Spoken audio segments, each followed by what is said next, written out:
Bonsoir et bienvenue à vous en direct sur Public Sénat. Voici les titres du 22h ce soir. Barack Obama rend hommage aux victimes de Boston. Lors d'une cérémonie empreinte d'émotion, le président américain a rappelé le nom des 3 personnes tuées lors de l'attentat, en insistant sur le nom du jeune garçon, Martin. Message d'espoir aussi lorsqu'il déclare « L'esprit de Boston est inébranlable et le restera à jamais ». Extrait dans ce journal et le point sur l'évolution de l'enquête. En France, les dérives homophobes et les violences de groupuscules attisent les tensions autour du mariage gay et donnent lieu à une nouvelle passe d'armes entre la droite et la gauche. Le dérapage d'un député UMP évoquant, je cite, « un assassinat d'enfant a mis le feu aux poudres à l'Assemblée nationale ». Et puis, conflit d'intérêts, clientélisme, fraude au marché public, caisse noire, emploi fictif, frais de bouche pharaoniques. La liste des atteintes à l'éthique semble interminable à en croire les auteurs du livre 92 Connections qui s'intéresse au département des Hauts-de-Seine. Noël Ponce et Jean-Paul Philippe préviennent d'emblée que leur objectif n'est pas de jeter l'opprobre sur un département, mais de décrire un système incroyablement complexe, entorse grave à l'éthique et au droit. Ils sont nos invités ce soir. Voilà pour le programme de votre 22h. Merci d'être en notre compagnie. Et on commence ce journal par les États-Unis. Nous vous retrouverons à lancer Barack Obama tout à l'heure depuis Boston, à l'auteur ou aux auteurs du double attentat. J'ai moi-même un bout de Boston en moi, encore dit le président américain à la cathédrale Sainte-Croix, où il a rendu hommage aux victimes alors que l'enquête se concentre désormais sur 2 hommes que le FBI cherche à identifier. Le point sur l'enquête avec Jérôme Rabier. 4 jours après les terribles attentats qui ont frappé le marathon, Barack Obama a choisi d'être présent à la cathédrale Sainte-Croix, aux côtés des habitants de Boston pour une cérémonie d'hommage aux victimes. De l'émotion sur son visage, mais aussi de la détermination dans les paroles. C'est le message que nous envoyons à ceux qui sont responsables de cette tragédie et à tous ceux qui chercheraient à faire du mal à notre peuple. Oui, nous vous retrouverons et oui, vous devrez affronter la justice. Pour retrouver le ou les coupables, plus de 1000 policiers et agents du FBI continuent de ratisser les environs de la scène tragique et d'éplucher les milliers de vidéos d'amateurs ou de surveillance qui permettraient d'obtenir des indices précieux. Un travail de fourmi qui commence à porter ses fruits. Un des magasins de la rue a fourni des images qui confirment qu'un suspect a été vu déposant un sac près du lieu de la seconde explosion. Des images que le FBI se refuse pour l'instant à diffuser, ne voulant pas semer un peu plus la panique dans une ville profondément marquée par ces attaques terroristes. Et sachez toujours aux États-Unis que l'explosion dévastatrice dans une usine d'engrais au Texas aurait été provoquée par un incendie dont l'origine reste encore inconnue à l'heure actuelle. Le bilan provisoire de ce drame est estimé entre 5 et 15 morts selon la police locale. Cette explosion, dont les habitants ont décrit l'extrême violence, a été enregistrée avec la même force qu'un séisme de magnitude 2,1 sur l'échelle de Richter selon les indications du Centre américain de géophysique. Retour en France à présent, où la sécurité a été renforcée après les attentats de Boston. Le chef de l'État a effectué ce matin une visite à l'aéroport de Roissy-Charles de Gaulle afin d'inspecter le dispositif du plan Vigipirate. On l'écoute. Il y a des actes homophobes, il y a des actes violents qui sont commis. Le droit de manifester est reconnu dans notre Constitution et admis par les Français. Mais aucune manifestation ne doit dégénérer. Aucune doit s'en prendre au bien public. Et il ne peut pas y avoir d'acte contre des personnes. C'est la dernière ligne droite pour le mariage, pour le projet du mariage pour tous à l'Assemblée nationale et dans la catégorie dérapage. On retiendra sans doute cette phrase inouïe du député UMP du Rhône, Philippe Cochet. Regardez. Ce que vous êtes en train de faire est proprement ignominieux. Vous ne savez pas que nous sommes là pour défendre le plus faible. Ce que vous faites ici est une brèche qui ne se refermera pas si ce texte passe. C'est absolument scandaleux. Nous devons toujours avoir en tête, sur quelque texte que ce soit, la défense du plus faible. Eh bien moi je vous accuse, mesdames et messieurs de la gauche. Vous êtes en train de créer un précédent. Vous êtes en train d'assassiner des enfants. C'est scandaleux. Je n'ai pas peur de ce terme. Je vous rappelle les uns et les autres à l'attention aux mots que vous employez. Il y a des choses qui ne sont pas supportables. Je vous le dis, monsieur Cochet. Je suspends la séance pour 5 minutes. Et c'est un dérapage justement qui intervient après une séquence d'actes révélateurs d'un climat très lourd. Attaque contre un bar gay de Lille, menace contre des parlementaires de la majorité, action coup de poing à Lyon de groupes d'extrême droite, heurts à proximité de l'Assemblée nationale. Nos confrères de LCP ont été agressés lors d'un reportage sur le sujet. L'atmosphère se tend de manière inquiétante sous l'action de groupuscules organisés et déterminés. La gauche et la droite se renvoient la responsabilité des dérapages. On voit tout cela avec Julie Hulin. C'était il y a 3 mois, la première manifestation des opposants au mariage pour tous. Un rassemblement familial et coloré. Depuis, le mouvement des Antilles s'est peu à peu radicalisé, multipliant les opérations coup de poing. Comité d'accueil de ministres, occupation, harcèlement, les opposants durcissent le ton et certains deviennent imprévisibles, obligeant les porte-paroles à se positionner. Nous avons une charte de comportement. Cette charte de comportement et d'action est très claire. Ça doit être pacifique, contre l'homophobie. Explication nécessaire face à une réalité. L'opposition au projet gouvernemental a permis à des groupuscules d'extrême droite de se lancer dans une surenchère activiste. Des sénateurs et députés menacés de mort, un journaliste de la chaîne parlementaire attaqué hier soir et dans le même temps, 2 agressions homophobes dans des bars de Lille et Bordeaux. Aucune manifestation ne doit dégénérer. Aucune doit s'en prendre au bien public. Et il ne peut pas y avoir d'actes contre des personnes. De son côté, la droite a aujourd'hui condamné toute forme de violence, tout en accusant le gouvernement de ne rien faire pour pacifier. Une atmosphère électrique s'est installée. Sur fond de crise économique et sociale, la démocratie semble attaquée, rappelant à certains les climats contestataires les plus sombres de notre passé, comme les années 30, ou encore sommes-nous en 1789, à moins qu'il ne s'agisse pour la droite d'un mai 68 à l'envers. Dans l'actualité, le texte sur la sécurisation de l'emploi poursuit son chemin au Sénat. Un projet de loi présenté comme décisif par le gouvernement car inscrit dans sa stratégie de relance de l'économie. Porté par Michel Sapin, le texte essuie un tir de barrage des communistes, mais le ministre du Travail insiste sur la portée de cet accord, comprenant notamment la généralisation de la complémentaire santé à tous les salariés. Jérôme Rabier. Une complémentaire santé pour tous les salariés, c'est la contrepartie phare du patronat en échange de plus de flexibilité dans l'entreprise. Un droit nouveau, obligatoire, financé à au moins 50% par toutes les sociétés. Une contrepartie qui n'a pas empêché les critiques du groupe communiste du Sénat, toujours vent debout contre l'ensemble du texte. Cet article ouvre la voie d'un nouveau marché non encadré et plus inégalitaire, celui-là, celui des surcomplémentaires. Plus on ouvre le champ des complémentaires, plus on affaiblit la sécurité sociale et plus il faut payer pour les complémentaires, voire des surcomplémentaires. Le groupe écologiste, dont la nature du vote est attendue sur ce texte, admet des avancées mais tient à encadrer cette mesure. La complémentaire santé pour tous les salariés, c'est incontestablement une avancée. Cependant, soyons vigilants, mes chers collègues, à respecter la place de la sécurité sociale par rapport aux complémentaires santé et méfions-nous de toute évolution vers une privatisation de notre système de santé. Michel Sapin n'a pas tardé à leur répondre pour les rassurer sur l'objectif de cet article premier du texte. La sécurité sociale comme socle, la complémentaire comme complément, mais un complément pour tous et aujourd'hui pour tous les salariés, ce qui est une avancée considérable. La droite a, elle, évoqué une nouvelle charge pour les entreprises qui renchérit une fois de plus le coût du travail, selon elle.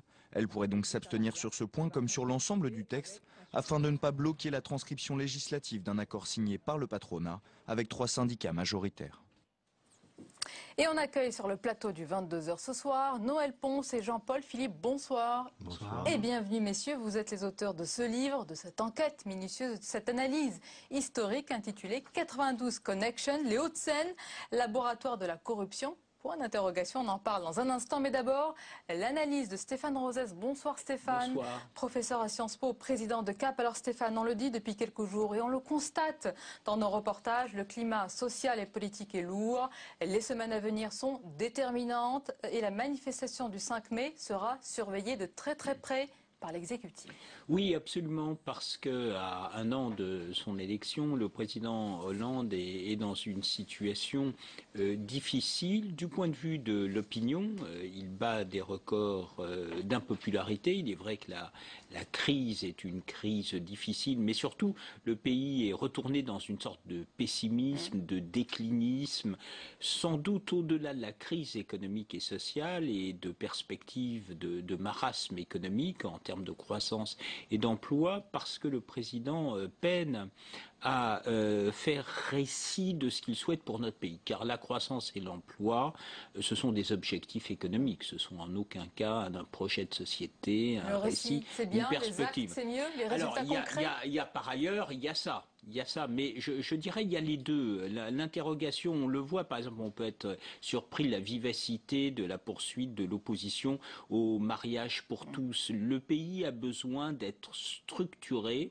Il est soit structuré par des antagonismes qui apparaissent anachroniques ou pas véritablement, je dirais, à la hauteur de l'importance des sujets réels, soit il est structuré par un récit commun. Il n'y a pas de récit commun et du coup le pays est très sensible. On l'a vu par exemple sur l'affaire Cahuzac qui a ébranlé une symbolique de l'État, de l'autorité, et donc dans ce vide, eh bien il y a place effectivement pour l'expression le jour même d'opposition de nature diverse. À la fois, le 5 mai, il y a les partisans de Jean-Luc Mélenchon qui vont manifester pour une 6e République à la Chavez. Absolument. Et d'autre part, à l'autre, alors les sujets ne sont pas identiques, mais évidemment c'est à distance. Alors, c'est indicatif de l'état d'esprit du pays et du moral du pays. On pourrait se dire, du point de vue de François Hollande, finalement, il y a une opposition qui est très éparse. Mais finalement, c'est pas bon signe, parce que si on souhaite remettre le pays en mouvement, ce n'est pas le pessimisme ou la diversité ou des coalitions hétérogènes de mécontentement qui aident le pays à se projeter, à se mettre en avant et à relever ses défis. Donc à un an, le président peut se satisfaire qu'il n'y ait pas pour l'heure d'opposition crédible, que les oppositions sont diverses, de nature très différente, et en même temps, il est du ressort de l'exécutif de projeter positivement le pays en avant. Et là, la symbolique de ce qu'indique le président de la République est quelque chose d'important au-delà des inquiétudes économiques et sociales. Merci beaucoup Stéphane Rosès pour votre analyse. Alors messieurs, Noël Ponce et Jean-Paul Philippe, je vais d'abord vous présenter davantage. Noël Ponce, vous êtes ancien agent des impôts. Oui, ça arrive, hein. Vous avez travaillé au service central de prévention de la corruption. Et Jean-Paul Philippe, vous êtes un ex-commandant de police, ça arrive aussi, responsable pendant plusieurs années de la brigade anticorruption de la police judiciaire. Avant de parler de toutes ces affaires que vous décrivez dans votre livre, pour tous ceux qui nous regardent ce soir et qui habitent le département des Hauts-de-Seine, il faut leur préciser. Vous habitez dans les Hauts-de-Seine? Je le dis tout de suite. Alors oui, précisez. Oh là là, vous allez devoir répondre à des questions vous ce soir. Ah bon, mais moi je suis un simple, si j'ai rien à cacher, j'ai pas de parson, on vous demandera quel est votre ni part combi d'ombre, Volkswagen et ni quoi que ce soit. Noël Ponce, oui. Jean-Paul Philippe, est-ce qu'il faut préciser ce soir que votre objectif n'est pas de jeter l'opprobre sur le 92, sur ce département? Bien sûr. Je pense que c'est une évidence dans la mesure où cela fait partie d'une sorte de début d'étude qu'on est en train de lancer. Et effectivement, le 92 nous est apparu intéressant. D'abord parce que Jean-Paul y avait beaucoup travaillé, plus d'une dizaine d'années sur des affaires de ce type. Moi, j'ai eu l'occasion de travailler un petit peu en retrait lorsque j'étais au service central sur les méthodologies utilisées. Et que le 92 est assez intéressant comme département dans la mesure où géographiquement, il est relativement limité. Oui. Le niveau de richesse est très élevé, le deuxième. Concentration de richesse Concentration incroyable. de richesse. La même famille politique est plus ou moins au pouvoir depuis une trentaine d'années. Et le basculement du PC, voilà, c'est ça. La conquête de tous les Pasqua Boys. Voilà. C'est ça. Donc on est sur ce schéma. Et en plus, il y a une sorte dans chacune des villes, il y a d'autres familles qui jouent dans cette même famille. Alors c'est assez intéressant dans la mesure où on a une imbrication et une typologie de risques, parce que nous on travaille beaucoup sur les risques de ce type, à la fois à l'international et au national, on est souvent à l'étranger aussi, et effectivement ça nous a intéressé de mettre en place, en perspective cet élément-là. Alors on va en parler en détail. Jean-Paul Philippe, vous décrivez, avec Noël Ponce, un laboratoire de manipulation, un système très complexe et perfectionné qui flirte avec l'illégalité et qui dépasse parfois allègrement la ligne blanche, mais un système sacrément créatif quelque part. Alors en fait, ce qu'on a voulu démontrer dans ce livre, c'est que nous, on a connu ce qu'on appelle à un moment donné l'archéologie judiciaire, c'est-à-dire toutes les fraudes basées sur les marchés publics, basées sur les emplois fictifs, basées sur un certain nombre d'infractions de ce type. Et ce qu'on a constaté à partir d'une certaine époque, c'est constitué à peu près au début des années 2000, c'est un glissement d'une corruption, j'allais dire un petit peu dure, vers une corruption, ce que nous appelons une corruption douce. Elle est peut-être pas douce pour tout le monde, mais en tout cas, elle est moins perceptible de l'extérieur. Quand vous faites une infraction au marché public, que vous constituez des caisses noires, que ça devient très visible. À un moment donné, ça devient très visible. Il y a des corps de contrôle qui déterminent ces choses-là.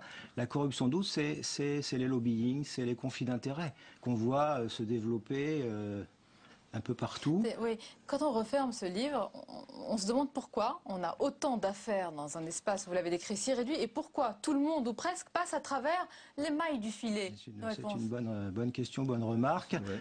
Ce qui nous a surpris à travers cette étude, en fait, parce qu'on est observateur, mais on est aussi acteur, c'est que finalement, on pourrait dire autant d'affaires.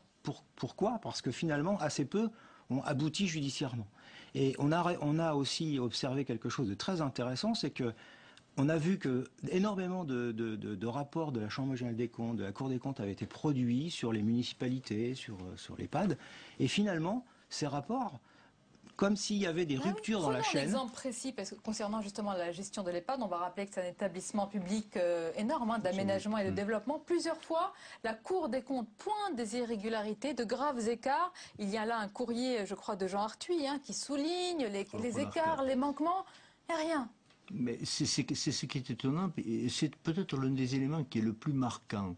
Parce qu'on a un conseil d'administration qui est composé de gens fort honorables et qui devraient se comporter comme des personnes de conseil d'administration. Le Sénat, la Cour des comptes constatent de facto qu'il n'y a pratiquement pas de comptabilité, en fait, ou une comptabilité assez approximative, ce qui est quand même assez gênant. Excusez-moi, et ça sont les termes mêmes de Jean Arthuis. C'est vraiment ces éléments-là. Et derrière ça, il ne se passe rien.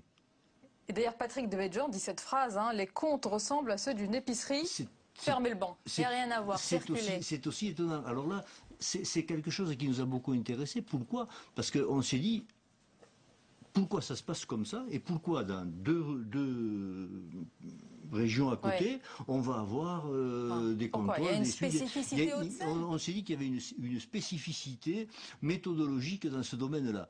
Alors, on n'a pas encore trouvé la raison. Est-ce que c'est parce qu'il y a beaucoup, parce qu'il y avait toute une proximité avec les plus hauts pouvoirs, peut-être parce que c'est pas facile à gérer et que lorsque un navire est embarqué dans une notion comme ça, la comptabilité, nous la connaissons assez bien, du moins sur son envers. C'est pas facile de revenir. Mais peut-être que la réponse est contenue dans une phrase que vous citez de Charles Pasqua. À elle seule, je trouve que c'est un cours magistral pour passer à travers les gouttes. La voici. Quand on est, je vous la cite, quand on est emmerdé par une affaire, il faut susciter une affaire dans l'affaire et si nécessaire, une autre affaire dans l'affaire de l'affaire jusqu'à ce que personne n'y comprenne plus rien. C'est ce qu'on appelle l'enfumage de première classe. Oui, de première classe, on peut dire ça. Peut-être pour illustrer d'une manière un peu plus technique cet enfumage, on peut prendre d'autres rapports de la Chambre régionale des comptes, par une ville qui est citée, où vous avez une collectivité territoriale, une municipalité, et on monte derrière, en deuxième et troisième rideau, ce que nous appelons en jargon des sociétés écrans, qui vont probablement... Avec des hommes de paille et des femmes de paille. Le coulage se passe à ce niveau-là. Et la Chambre note tout ça. Elle note qu'il y a des montages qui paraissent vraiment tout à fait particuliers, mais pour autant, on ne sait pas ce qui se passe derrière. La chose normale qui aurait pu se passer ici, c'est que la Chambre transmettent au parquet. On n'a pas l'impression que cette transmission ait eu lieu et que le parquet fasse une investigation. Jean-Paul Philippe, je l'ai rappelé tout à l'heure, l'un est ancien agent des impôts, l'autre est ancien commissaire. Vous devez être frustré quand même. Un système si complexe et puis finalement ça vous passe sous le nez, ou alors est-ce que parfois vous vous dites comme un enquêteur qui suit un cambrioleur, au fond c'est un voleur, mais quel talent! Vous savez, déjà ce qui émerge, c'est déjà une toute petite partie. Hein, c'est ça, c'est que ce sont les bulles qui émergent. Hein. Donc, et souvent des bulles qui émergent dans des situations particulières. Hein, c'est qu'on ne sait pas. Mais le problème, c'est que ce n'est pas le seul département qui est comme ça. C'est ça le risque. Donc il y aura, j'imagine, une suite, une duplication de ce livre dans d'autres paradigmes. On peut faire une série, oui. On peut faire une série. Mais si vous voulez, le problème qui se pose, c'est le fait de vivre constamment dans une situation telle. Si vous voulez, on pourrait peut-être préciser qu'on a reçu des déclarations d'impôts. Hein, et on a payé des impôts. Tout cet argent, je pense que il n'a pas été déclaré. Enfin, je crois pas. On voit rarement des commissions de ce type déclarées. Donc ça veut dire qu'on paie beaucoup d'impôts pour une sorte de méthodologie, d'habitude, où finalement il y a un certain nombre de personnes qui ne se sentent pas concernées par les lois qui ont été votées. Vous savez quel est le mot à la mode en ce moment? Dites-nous. Transparence. Est-ce que vous croyez qu'il va venir à bout de ce système? Je ne sais pas, mais la 5e partie de notre ouvrage, c'est ça, c'est la partie transparence. On propose des solutions. Alors vous proposez justement des solutions, vous proposez d'infiltrer en fait ce système et vous dites que la meilleure arme c'est le renseignement. Mais est-ce que ça vous a servi vous quand vous enquêtiez? Non, parce que je vais vous expliquer. Pour moi, c'est une chose qui est prévue dans le code français, dans le code de procédure, que depuis 2007. C'est une transposition de la Convention de Mérida de 2007. Or moi j'étais déjà presque parti de la fonction publique à ce moment-là. J'ai pas l'impression que ça soit tellement utilisé pour l'instant en domaine de la corruption. Je pense que c'est une des solutions. L'infraction de corruption est une infraction occulte. Par définition, par essence, les corrupteurs ou les corrompus ne vont pas faire une publication dans le journal officiel. Non, donc il faut aller chercher l'information. Il faut aller la chercher. On voit le titre et puis le livre et puis cette image, cette valise de billets. Ça ne se passe plus comme ça, elle ne circule plus cette valise virtuelle aujourd'hui. Si, bien sûr. Si, des valises. Il y a les deux. Ce qui ressort de cet ouvrage sont on a dit des vieux montages et des nouveaux montages. Bien. Ben, les billets, c'est pareil. Il y a les valises de billets, elles sont toujours là. On a les fameux exemples des problèmes de blanchiment qui se sont passés, où on transforme l'argent de la drogue, on le transmet directement à une personne qui a un compte en banque en Suisse et on fait des virements, des écritures de l'autre côté. Il faut bien penser qu'en France actuellement, il y a une sorte de background dans lequel on peut échanger 2 millions. Oui, actuellement. Il y a une adaptation de cette criminalité financière aux besoins. Ouais. Et donc chaque fois qu'il y a... Mais vous avez envoyé ce livre à vos anciens services ? Ça peut leur être très utile. Mais on espère bien que cet ouvrage sera utile, parce que d'abord, ce n'est pas le premier ouvrage qu'on écrit sur ces éléments-là. Il est vrai, et je vous ai déjà reçu sur d'autres sujets. Il y a beaucoup d'éléments dessus. Et aussi, on a mis autre chose là-dessus, on a mis des petits encadrés. C'est-à-dire que sur des affaires qui peuvent... D'ailleurs, c'est amusant, ces affaires-là. Il faut dire que c'est assez amusant. C'est un peu triste, mais c'est rigolo. Oui. Hein, voilà. Mais c'est pour ça que je vous ai dit tout à l'heure. C'est assez imaginatif. On a mis des cadres et on dit, voilà, si pour tenir une caisse noire, il faut faire ça, ça, ça. Pour planter un marché, il faut faire ça, ça, ça. Stéphane Rosas, vous savez ce qu'il y a à faire. C'est très pédagogique. Je suis trop, j'espère, honnête. Et en tout cas, tout à fait peureux. Et ce milieu est effectivement tout à fait étonnant. Ce qui est très surprenant, c'est que vous êtes des spécialistes de ces choses-là et que vous n'ayez pas réussi vous-même à remonter à la source. Et visiblement, j'ai pas lu votre ouvrage, mais à nommer les points de dysfonctionnement d'une chaîne qui, pour le citoyen lambda comme moi, devrait fonctionner entre une cour régionale, la justice. Ça veut dire qu'à des endroits, il y a des gens qui bloquent, il y a des gens qui ne font pas leur travail. Je vous invite à le parcourir, vous verrez. Ah, c'est ça, vous faites du teasing, parce que je crois que moi et Sonia, nous disons, mais forcément, à un moment, il va y avoir un élément d'explication. Donc il faut acheter le livre, c'est ça. Jean-Paul Philippe, je vous donne le livre juste après. Il y a beaucoup de noms qui sont évoqués, des noms de politiques. Vous êtes sur une période de 30 ans. Est-ce que vous avez eu des retours Et puis des menaces de procès. Ben non. Ça va venir peut-être. Ben peut-être ça va venir, je sais pas. Bon. Vous savez, ce livre n'est pas fait sur les individus, il est fait sur un système. C'est-à-dire Noël Ponce et Jean-Paul Philippe, 92 Connection, les Hauts-de-Seine, laboratoire de la corruption, point d'interrogation aux éditions du Nouveau Monde. Merci beaucoup, on était ravis de vous recevoir. Merci messieurs. Stéphane Rosès, La Promesse, je la tiens. Bien, voici le livre, enfin la suite savoir. du 22h, à présent avec tout ce qui vous a échappé dans le reste de l'actualité. Regardez, c'est le tour de l'info, il est signé Cécile Sixou.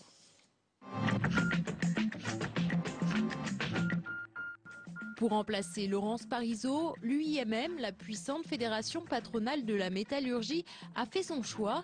Pour elle, ce sera Pierre Gattaz. Cet après-midi, le président du groupe des fédérations industrielles, comme les 5 autres prétendants à la présidence du MEDEF, a passé un grand oral et convaincu l'UIMM de le choisir. Il rafle ainsi la mise à Frédéric Saint-Jours, pourtant pressenti pour gagner. Ce dernier s'est du coup retiré de la course. Ceux qui restent en lice ont jusqu'au 3 mai pour déposer leur candidature. L'élection aura lieu le 3 juillet.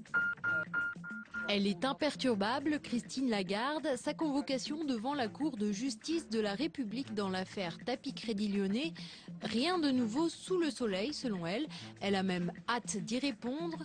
Dans le viseur, son choix en 2007, en tant que ministre de l'économie, d'avoir recours à un arbitrage entre le Crédit Lyonnais et Bernard Tapie pour régler le contentieux sur le rachat d'Adidas, où Bernard Tapie avait empoché 403 millions d'euros au total.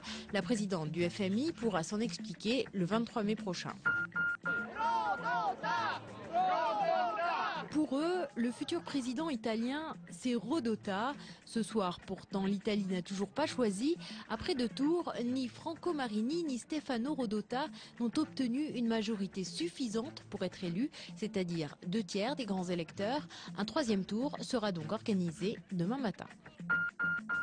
Le tapis rouge est presque déroulé. Cannes présente la sélection officielle de sa 66e édition.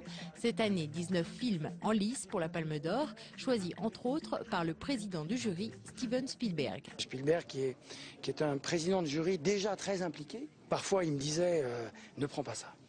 Et d'autres fois, il me disait oui, prends ça.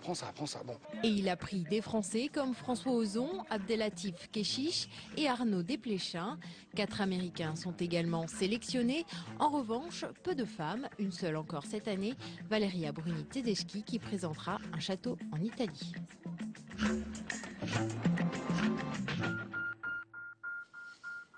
Et on termine ce journal par la semaine revue et croquée par notre dessinateur Hervé Baudry. Regardez.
Voilà pour cette semaine tout en dessin. C'est la fin de ce journal. Merci de nous avoir suivis, puis merci plus généralement de votre fidélité. Belle soirée, à lundi, avec plaisir, bien sûr.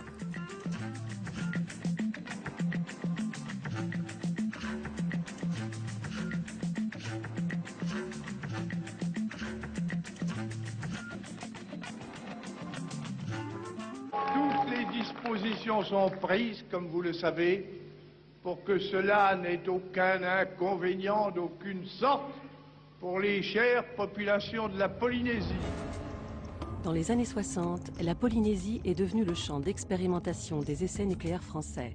En 30 ans, 193 expérimentations aériennes et souterraines ont eu lieu sur ces atolls.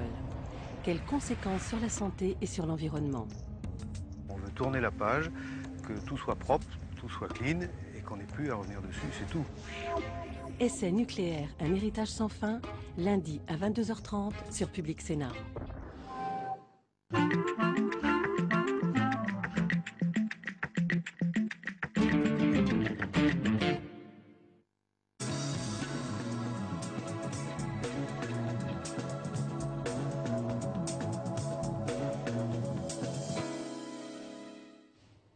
Bonsoir à tous, il est 22h30, vous êtes en direct sur LCP pour vous faire vivre en direct et en intégralité la deuxième lecture du projet de loi instaurant le mariage homosexuel.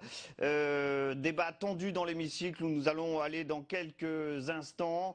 Aurélie Marciro, rebonsoir, vous êtes à deux pas de cet hémicycle du Palais Bourbon. Quelles sont les dernières informations dont vous disposez quant à l'évolution probable des débats cette nuit à l'Assemblée nationale? Eh bien écoutez, de sources proches du gouvernement, on dit que ce dernier souhaiterait boucler, entre guillemets, l'examen de ce texte ce soir, notamment pour des questions de sécurité, pour éviter de nouvelles manifestations, de nouveaux débordements. Donc il est très probable que nous soyons en direct, présents jusqu'à peut-être 3h, 4h du matin. Je vous rappelle le petit point chronomètre, qu'il reste un peu plus de 3 heures pour l'UMP, un peu plus de 2 heures pour l'UDI. Alors finalement, le problème, enfin la question qui se pose, Hervé Mariton nous le disait il y a un instant, c'est qu'avec ce temps programmé, eh bien, les députés UMP profitent du temps qu'il leur reste pour faire un peu des explications très générales sur ce texte. Donc effectivement, on parle du fameux article 4 qui remplace les termes de père et mère par parent dans le Code civil, mais on revient également sur l'ensemble du texte. C'est ce que vous allez pouvoir voir dans un instant.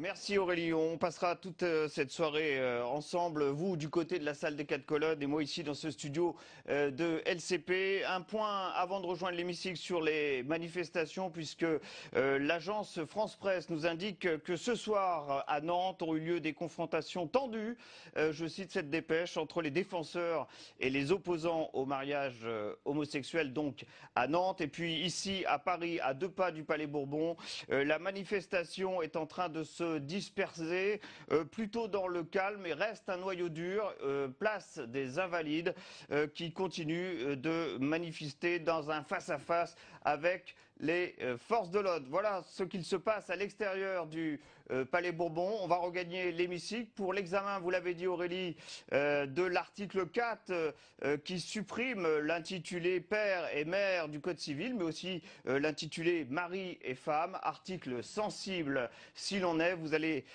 pouvoir en juger tout de suite avec la teneur des débats qui se tiennent actuellement à l'Assemblée nationale. À tout à l'heure. Au vote. L'amendement numéro 58 et les amendements identiques.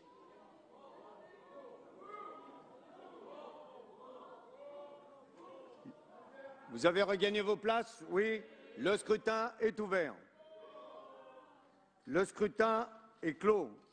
Voici le résultat du scrutin. Votant 146, suffrages exprimés 146, majorité absolue 74, pour 47, contre 99. L'Assemblée nationale n'a pas adopté. Nous en venons à des amendements identiques. Le numéro 1218, Monsieur Poisson. Où est-ce qu'il est? Alors, Monsieur Tian, il était là, Monsieur Tian, non? Alors, Monsieur...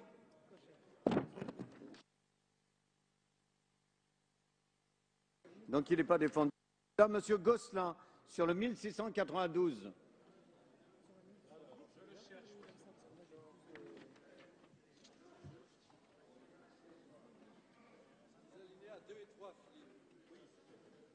Alors, Monsieur Gosselin.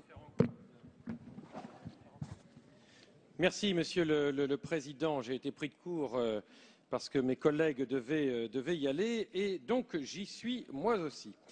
Donc cet amendement, je laisserai mes collègues faire leurs commentaires, cet amendement est évidemment une fois de plus dans la lignée des éléments complémentaires du bricolage. On l'a déjà signalé à plusieurs reprises. Mais nous arrivons ici dans du super bricolage, si je puis m'exprimer ainsi. Les articles 4 et 4 bis sont évidemment liés. On a un amendement qui était du rapporteur, qui espérait, dans un tour de passe-passe, masquer une difficulté concernant la disparition de 168, 169 occurrences des termes père et mère pour leur remplacer le terme de parent. Le code civil est directement impacté et au-delà du titre 7 que l'on préserve évidemment de façon exceptionnelle, tout le reste est un peu chamboulé. Je crois qu'aujourd'hui, il faut dénoncer ce bricolage. Les difficultés que nous avions mis en avant lors de la première lecture continuent, persistent.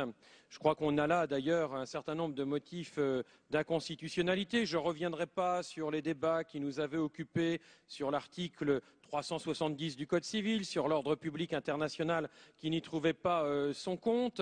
Mais je crois qu'ici, nous avons la démonstration que ce texte ne peut pas être applicable en tant que tel et que si le projet politique que nous combattons toujours, lui, a été voté, en réalité, l'application ne sera pas possible. Je crois qu'il aurait été souhaitable de pouvoir continuer la discussion, d'avoir d'autres lectures sur ce texte. Le gouvernement a fait malheureusement un autre choix et je crois que le soutien qui nous est donné par cette volonté de nous court-circuiter portera ses fruits au moment de saisir le Conseil constitutionnel. C'est aussi un espoir, je le dis pour tous ceux qui nous écoutent ce soir, pour toutes celles et ceux qui étaient nombreux et de façon très pacifique dans les rues, à nos côtés, comme nous étions à leurs côtés, pour signifier que la vigilance citoyenne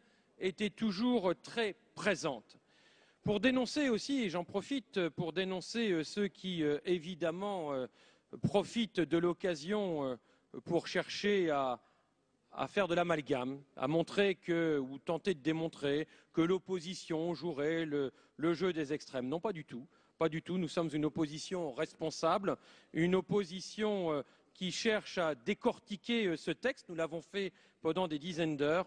Aujourd'hui, la guillotine, le temps guillotin s'abat sur nous et je le dirai avec d'autres éléments tout à l'heure, nous n'acceptons toujours pas et nous dénonçons ce bricolage. Voilà d'une certaine façon résumé l'objet, l'esprit en tout cas, Monsieur le Président, de cet amendement. Merci Monsieur Gosselin. Amendement 2169, Monsieur Poisson. Oui, Monsieur le Président, merci. Brièvement, là encore, puisqu'il y a beaucoup d'autres sujets qui nous attendent, je crois que je m'associe à l'argumentation de Monsieur Gosselin pour, à mon tour, répéter brièvement ce que j'ai déjà évoqué tout à l'heure, c'est-à-dire le caractère un peu aléatoire du dispositif que vous nous proposez. Et je redis que cet article 4, en dehors de son contenu en tant que tel, qui est problématique, et particulièrement les alinéas visés par cet amendement, doit être lu en lien direct avec le 4 bis, le 11 et le 14, et c'est bien ces quatre-là qui constituent l'ensemble que nous devons critiquer, en dehors du fait que l'article 4, bien sûr, est contestable en tant que tel, puisque son impact sur les familles de notre pays sera, de notre point de vue, néfaste. Donc l'amendement est défendu, Monsieur le Président. Merci. Le 2395, Monsieur Meunier. Oui, Monsieur le Président, il n'y a plus de débat, il n'y a plus d'échange, puisque seule l'opposition s'exprime, ce qui veut dire qu'ensemble, nous ne pouvons plus essayer de bâtir un projet de loi qui pourrait éventuellement être commun, avec des avis qui peuvent être partagés, même si nous avons des différences fondamentales entre nous. Ce qui veut dire concrètement que vous laissez quel choix aujourd'hui aux Français que nous représentons, à part la manifestation du 21 avril, le dimanche prochain, du 5 mai et du 26 mai, où vous verrez beaucoup de Français dans les rues pour vous rappeler vos responsabilités. Merci, Monsieur Meunier. Madame, non, elle n'est pas là. Monsieur Miard, le 3536, défendu. Monsieur Fromentin, le 3871. Merci, Monsieur le Président. Effectivement, le parcours de cet article 4 suit un petit peu le parcours de l'opinion sur ce texte. Il y a plusieurs mois, quand il y a eu ce risque que les mots père et mère soient gommés du Code civil, on a assisté à un premier mouvement d'opinion. On a assisté à une première réaction des Français. On a sans doute assisté à un déclenchement de mécontentement, un déclenchement de prise de conscience que ce texte, projet de loi, n'était pas simplement un aménagement, un projet fait pour les couples homosexuels qui réclamaient une reconnaissance de leur statut et la possibilité d'une adoption simple, mais aller bien plus loin, était vraiment, comme l'ont exprimé certains collègues, un changement de modèle, un changement de paradigme, un changement de sens de mots et de choses très profondes. Alors cet article 4 a, dans l'urgence, été modifié en enlevant par cet artifice provisoirement ces mots, en maintenant ces mots père et mère, en adjoignant le mot parent, et puis on a vu les évolutions, celles plus récentes au Sénat. Et je crois qu'aujourd'hui, l'opinion, et on le voit au travers de ce qui se passe tous les soirs, reprend l'initiative. L'opinion réagit en voyant cette évolution. Et probablement ce qui se passe ce soir, ce qui se passe en ce moment, avec, je le disais tout à l'heure, cette désactivation du sens du mot père et du mot mère, va probablement réenclencher un mouvement. Un collègue évoquait à l'instant les manifestations qui s'annoncent. Moi, je suis sûr que dans quelques heures, dans quelques jours, le président de la République s'exprimera sur ce projet.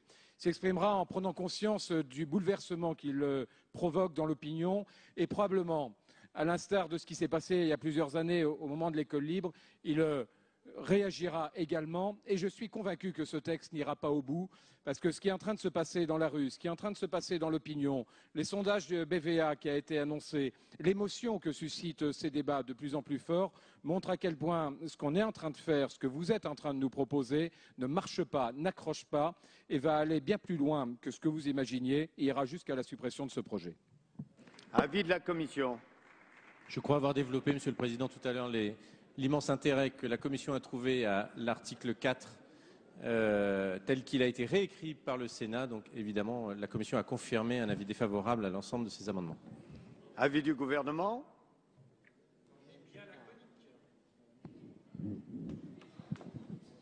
Sur le 4 bis. Oui.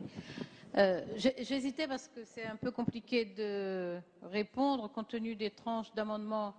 Parce qu'en plus, si quand on faisait une réponse, vous en preniez acte et que vous ne reveniez plus sur la question, oui, pas vous, c'est vrai que je vous regarde, mais vous avez un pouvoir d'attraction du regard, mais vous ne pratiquez pas ainsi. Vous ne pratiquez pas ainsi. La complication, c'est que nous vous apportons des réponses et les questions reviennent. Donc, je passe mon temps à me demander quel est le moment pertinent pour répondre, pour éviter que la question revienne. Sur l'article 4, Monsieur le député Poisson et Monsieur le député Gosselin, vous l'avez rappelé, nous sommes à la 3e forme d'écriture. Nous sommes d'accord? Bon. Et j'ai dit rapidement cet après-midi que, après avoir fortement critiqué l'écriture du gouvernement, vous avez critiqué l'écriture de la Commission des lois et de l'Assemblée ici en regrettant l'écriture du gouvernement, et vous critiquez l'écriture du Sénat en regrettant à nouveau l'écriture du gouvernement. Mais vous aviez fustigé l'écriture du gouvernement, vous l'aviez fustigé. Vous vous êtes montré impitoyable. Ah, voilà, il y a même eu des jeux un peu, bon, je vais éviter de les qualifier. Lorsque j'expliquais que c'était une règle légistique qui conduisait à choisir cette forme d'écriture, il y en a eu qui ont dit, bon, bref, peu importe, on ne va pas refaire cette histoire-là. Donc, quelle que soit la forme d'écriture, ce qu'on retient, c'est que quelle que soit la forme d'écriture, cela vous déplaît. D'accord? Bon.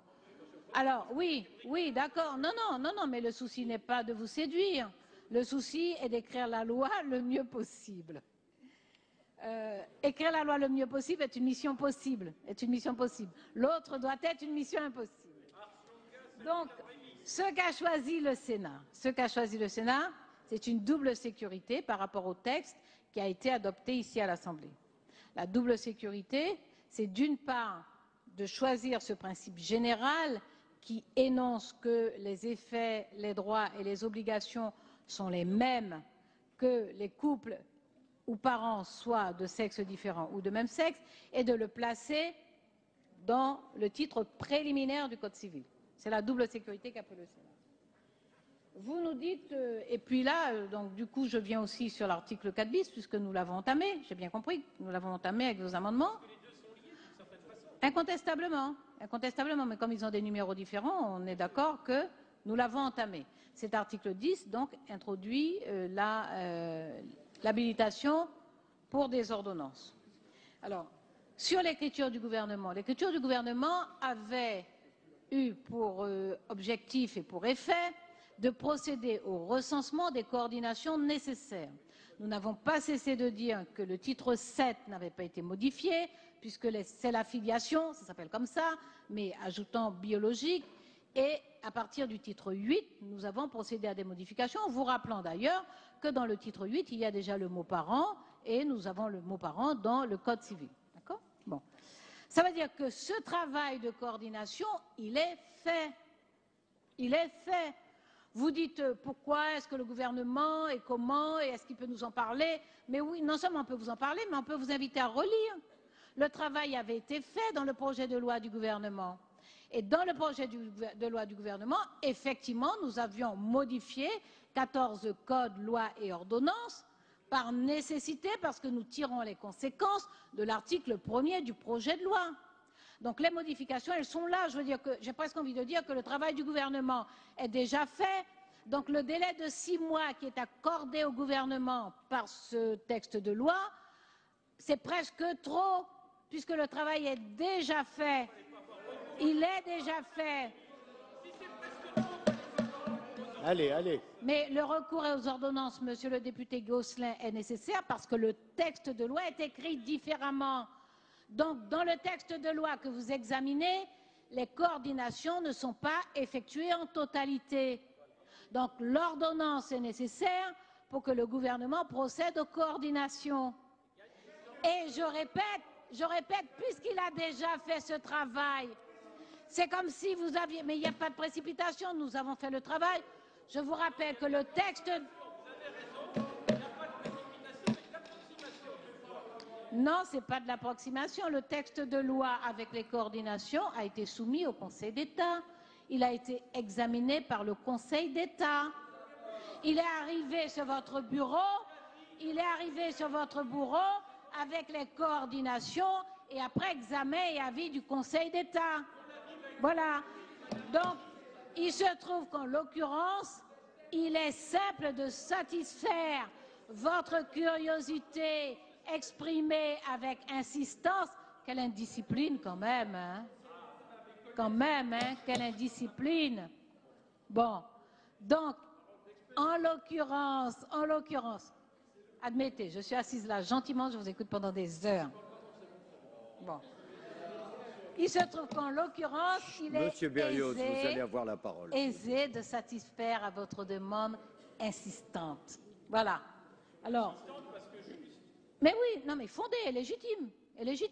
Mais je vous dis que, en plus de ce que je vous dis, vous pouvez vérifier, le texte est là, il a été déposé au bureau de l'Assemblée nationale.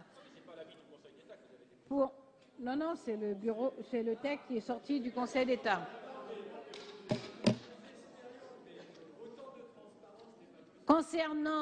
Concernant les ordonnances, je vais rappeler, mais c'est la 3e fois que je le dis, c'est pour ça qu'on venait qu'il est fondé, quand je m'interroge, est-ce que c'est le bon moment pour intervenir, puisqu'on explique les choses et puis 1 heure après, il y a de nouvelles demandes. Bon, c'est la 3e fois que j'explique et je réexplique que les ordonnances ne sont pas une dépossession du Parlement. J'ai été parlementaire moi aussi, j'ai beaucoup protesté contre les ordonnances. Les ordonnances, oui, mais elles sont adossées à l'article 38. La loi de ratification viendra devant le Parlement, vous pourrez la modifier et elle pourra même être soumise au Conseil constitutionnel. Voilà, donc c'est juste une disposition pratique et efficace. Merci. Madame Genevard. Merci, Monsieur le Président. Monsieur le Président, sauf inattention de ma part, je ne crois pas que vous m'ayez appelé pour l'amendement 3409. Donc je souhaiterais que vous puissiez, je vais profiter de le défendre à présent. Madame la garde des Sceaux, le 7 janvier dernier, l'Union nationale des associations familiales, qui regroupe, excusez du peu, 7000 associations et plus de 700 000 familles, était auditionnée par le Sénat et elle s'est exprimée. Pas encore rappelé. Ah, excusez-moi, Monsieur le Président. Rappelé. Si vous voulez le défendre, je suis confuse. Mais je préférais que l'on finisse sur les amendements identiques. Pardonnez-moi. Hein, voilà, merci. Je suis confuse. Voilà. Alors, je vais donner la parole à Monsieur Poisson.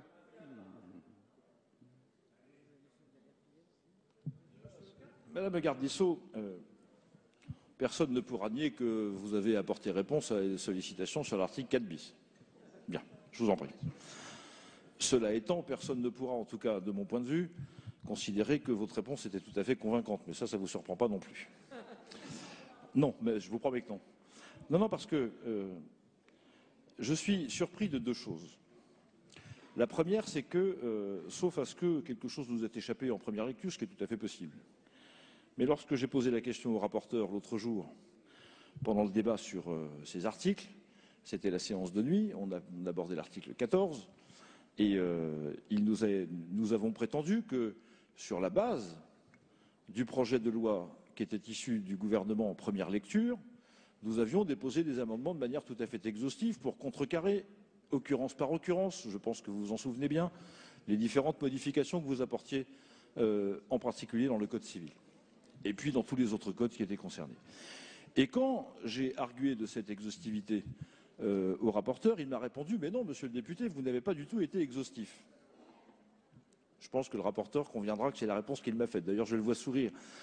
Oui, il a momentanément oublié la réponse qu'il m'a faite, mais je pense que le compte-rendu en fera foi. Donc, de deux choses l'une, Madame le ministre. Ou alors, c'est votre première écriture qui n'était pas exhaustive, donc elle a dû forcément être complétée depuis, pour que l'inventaire que vous nous présentez ce soir sur les ordonnances soit tout à fait complet, ou alors, visiblement, il y a une incompréhension chez nous et je ne comprends pas la totalité de la réponse que vous avez apportée tout à l'heure. L'inquiétude, elle porte sur le fait, la capacité, en réalité, que nous avons collectivement, mais plutôt le gouvernement en l'espèce, à couvrir l'ensemble du champ qui sera déterminé par ces ordonnances. Deuxièmement, je continue à ne pas comprendre le choix politique que vous avez accepté ou que vous avez présenté ou débattu avec le Sénat et qui vous conduit à vous demander ça. Parce que rien ne l'explique.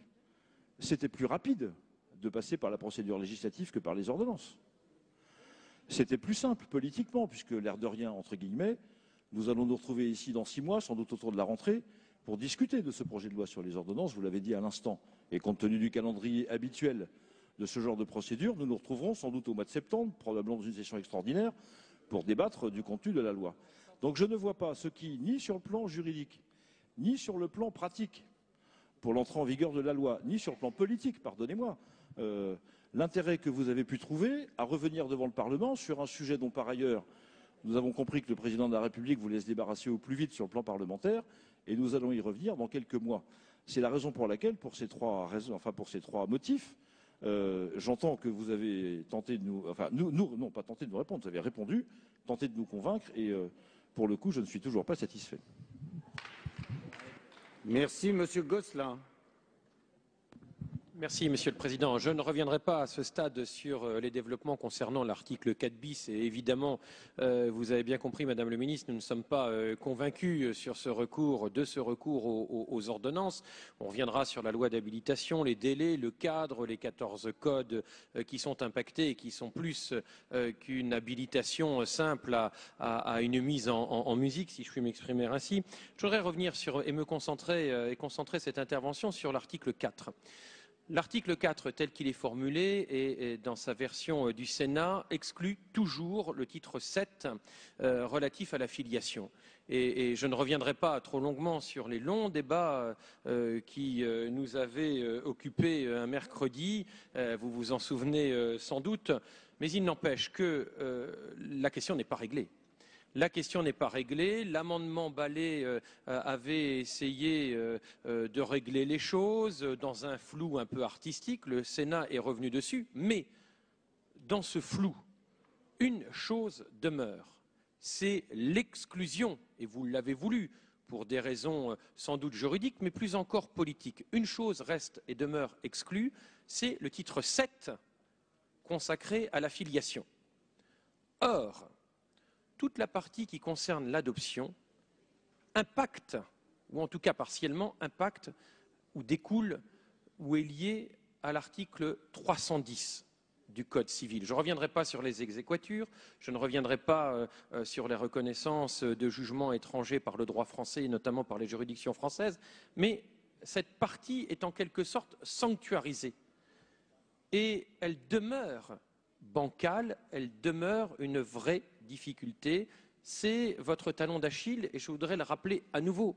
Vous faites fi, en ne modifiant pas la rédaction, vous faites fi de l'article 310, vous faites fi de l'ordre public international, et donc vous faites fi aussi de 2 arrêts, j'y reviens, je les recite, je ne peux pas résister à 2 arrêts de la Cour de cassation de la première chambre civile du 7 juin 2012, qui portent définitivement la faiblesse de votre projet sur la partie de l'adoption. Je n'attends pas de réponse nécessairement sur ce point. Je pense que les arguments resteront les mêmes. J'aurai grand plaisir à les écouter, mais la faiblesse demeure, et je voulais ce soir une nouvelle fois la souligner, parce qu'il y a là, plus qu'en germe, un vrai et très sérieux motif d'inconstitutionnalité. Merci, Monsieur Dhuicq. Merci, Monsieur le Président. Nous assistons ce soir à un débat assez extraordinaire. Ce n'est pas le mouvement perpétuel, parce que l'on peut considérer que le gouvernement est plutôt embourbé à l'heure actuelle, et je crains que ça ne fasse que de commencer, mais c'est la forclusion perpétuelle. Forclusion du nom du père ou des noms du père, en fonction de la période considérée ou de ce que vous avez lu ou non lu. Forclusion du Parlement, forclusion du verbe, forclusion du peuple, forclusion de la parole. Et la conclusion de la forclusion, c'est l'exclusion. Exclusion de la liberté, exclusion du père, exclusion de la mère, exclusion de l'enfant, exclusion du peuple, exclusion de la nation, et ainsi de suite. Alors oui, vraiment, on nous reproche systématiquement d'opposer les mêmes arguments. Mais il y a des questions d'ordre éthique qui sont intemporelles, qui sont au-delà de l'éthique, au-delà des contingences du moment, qui nécessitent que des valeurs soient défendues, que des convictions soient défendues, que les enfants à venir de ce pays soient défendus, et qu'on leur laisse le droit de pouvoir exister, de vivre et devenir des sujets libres et pensants, qui peut-être à leur tour prendront notre succession, à condition que vous n'obériez pas à terme la parole du peuple. Merci, Monsieur Berrios. Merci, Monsieur le Président. Je dois dire que j'étais assez stupéfait par la réponse de Madame la Ministre. Sur les ordonnances, vous nous avez dit le travail est fait. Et en fait, il n'y aura pas de surprise dans les ordonnances. J'en déduis qu'il vous a manqué du temps. Et en fait, c'est un aveu. S'il vous a manqué du temps, pourquoi avez-vous précipité l'agenda parlementaire? Pourquoi avez-vous choisi de précipiter l'agenda parlementaire de votre initiative, de l'initiative du gouvernement? Si ce n'est pas le cas, ça signifie alors que dans les ordonnances, il y aura des choses que nous aurons à découvrir. Et il y a une autre chose qui, moi, m'inquiète plus. Parce que dans le climat que vous instaurez en France, je soupçonne que vous veuillez en réalité prolonger la division des Français.